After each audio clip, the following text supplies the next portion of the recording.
ഒരു കാപ്പിക്കട ഉദ്ഘാടനമാണ് കൂട്ടുകാരെ.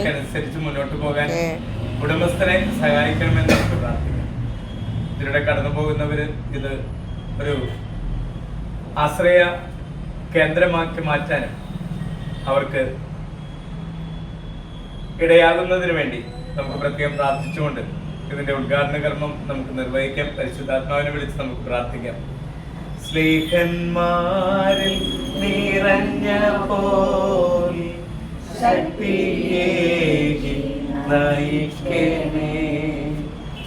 സ്നേഹന്മാരിൽ നിറഞ്ഞ പോൽ ശക്തിയേകി നയിക്കണേ. ലോകത്തിന്റെ പ്രകാശമായി ക്രിസ്തു ഈ സ്ഥാപനത്തിൽ എപ്പോഴും പ്രകാശമായി നിലനിൽക്കുന്നതിന് വേണ്ടി നമുക്ക് പ്രാർത്ഥിച്ചുകൊണ്ട് നമുക്ക് പരിശുദ്ധ മാതാവിന്റെ മധ്യസ്ഥ വരങ്ങളെ യാചിക്കാം. നന്മ തന്നെ മറിയുമേ സ്വസ്തി, കർത്താവ് അങ്ങയോട് കൂടെ സ്ത്രീകളിൽ അങ്ങ് അനുഗ്രഹിക്കപ്പെടലാവുന്നു. അങ്ങയുടെ ഉദരത്തിൻ ഫലമായി ഈശോ അനുഗ്രഹിക്കപ്പെടുന്നതാവുന്നു.